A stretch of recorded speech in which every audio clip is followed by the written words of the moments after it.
কুরবানির ঈদের দিন বিড়ালদেরকে দেখা যায় না কেন? কুরবানির ঈদের দিন বিড়ালরা কোথায় গায়েব হয়ে যায়? যদি এই ছবিটাকে সুন্দর মনে করো তাহলে ভিডিওতে একটা লাইক করে পেজটিতে একটা ফলো করে দাও আর কমেন্টে অবশ্যই তোমার সুন্দর নামটি লিখে দিয়ে যাও। তুমি যদি কোনো কিছু না করো তাহলে আর পৃথিবীর মধ্যে কোন জাতি বিড়ালদেরকে কুরবানি দিয়ে থাকে? প্রিয় দর্শক, বিড়াল কিভাবে আপনাকে ভূমিকম্পের হাত থেকে বাঁচাতে পারে এমন সকল প্রশ্নের উত্তরই আজকের ভিডিওতে সাজিয়েছি। এছাড়াও আপনাদেরকে জানাবো যাদের ঘরে বিড়াল আছে বা যারা বিড়ালকে ভালোবাসেন তারা কিভাবে ব্রেন স্ট্রোক এবং হার্ট অ্যাটাকের হাত থেকে বেঁচে যান। আল্লাহ তাআলা বিড়ালকে কিভাবে সৃষ্টি করেছেন এ ব্যাপারে সুস্পষ্ট বর্ণনা রয়েছে, যেখানে বলা হয়েছে হযরত নূহ আলাইহিস সালামের উপর যখন সেই ভয়ঙ্কর তুফান এবং বন্যা নির্ধারিত হয়ে গিয়েছে তখন সবাইকে নৌকা বানিয়ে নিজেকে এবং প্রত্যেক জীবজন্তু থেকে এক জোড়া করে নিজের নৌকাতে উঠিয়ে নিতে বললেন। তারপর হযরত নূহ আলাইহিস সালাম আল্লাহ তাআলার এই কথার উপর আমল করতে শুরু করলেন। সবকিছুই আল্লাহ পাকের হুকুম মতোই ভালোই চলছিল, কিন্তু নৌকার ভেতর 15 থেকে 20 দিন পার হওয়ার পর ইঁদুরের জন্ম হয়ে যায় এবং তারা অত্যাধিক মাত্রায় বংশ বিস্তার করার দরুন মানুষ এবং জীবজন্তুর জন্য নির্ধারিত খাবার নষ্ট করতে শুরু করে। হযরত নূহ আলাইহিস সালাম ও নৌকার মধ্যে আশ্রয় পাওয়া আল্লাহর প্রিয় বান্দারা এই ঘটনা দেখে শঙ্কিত হয়ে যান। তখন হযরত নূহ আলাইহিস সালাম আল্লাহর কাছে দোয়া করলেন, আপনি আমাকে এই ইঁদুরের হাত থেকে রক্ষা করুন। সেই সময় আল্লাহ রাব্বুল আলামিন হযরত জিবরাইল আলাইহিস সালামের মাধ্যমে বার্তা পাঠালেন এবং বললেন, হে নূহ, তুমি নৌকার পিঠের ওপরে থাকা সিংহের জোড়ার ওপরে হাত বোলাও। এবং সাথে সাথে হযরত নূহ আলাইহিস সালাম যে এক জোড়া সিংহ নৌকার উপর উঠিয়েছিলেন তাদের গায়ের উপরে বিসমিল্লাহ পড়ে হাত বোলালেন। অতঃপর সিংহ একটি জোরে হাঁচি দেয় এবং সিংহের নাক দিয়ে আল্লাহ পাকের হুকুমে একজোড়া বিড়াল নৌকার মধ্যে এসে পড়ে। তারপর তারা নৌকার উপরে থাকা সমস্ত ইঁদুরকে খেয়ে পরিষ্কার করে ফেলে, শুধুমাত্র এক জোড়া ইঁদুর রেখে দিয়ে। রাসূল সাল্লাল্লাহু আলাইহি ওয়াসাল্লাম বিড়ালের মুখ দেয়া খাবারকে পবিত্র বলেছেন।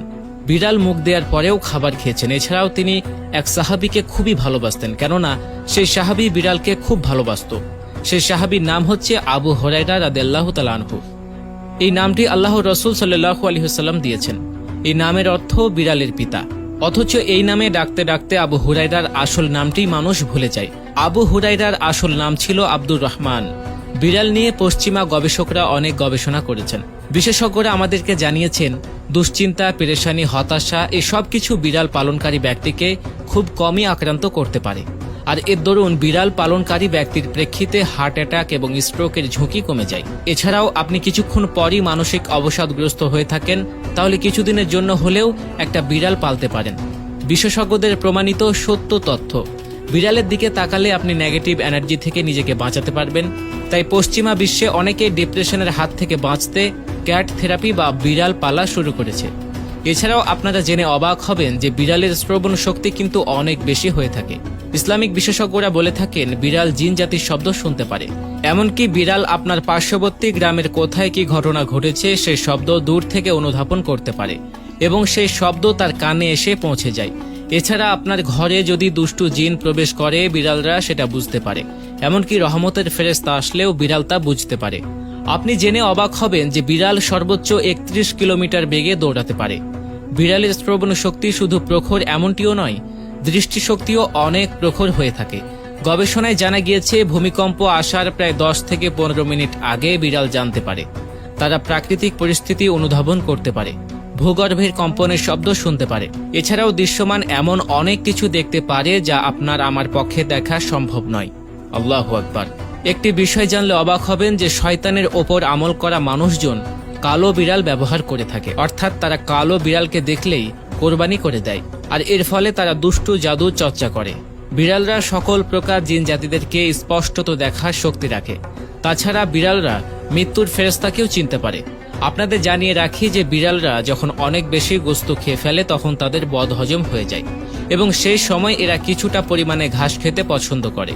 আর এই জন্য কোরবানির ঈদে সকল বিড়াল বিভিন্ন ধরনের জন্তু জানোয়ারের হাড় এবং মাংস খাওয়ার পরে ঘাস খাওয়ার জন্য লোকালয় থেকে দূরে চলে যায়। এই জন্য কুরবানির ঈদে সাধারণত বিড়ালদেরকে খুব একটা বেশি দেখা যায় না। এছাড়াও ঈদুল আজহা বা কোরবানির ঈদে বিড়ালরা সাধারণত দৃশ্যমান থাকে না, কেননা গবেষণা বলে যে অন্য পশু বা জন্তুর রক্ত বিড়াল সহ্য করতে পারে না।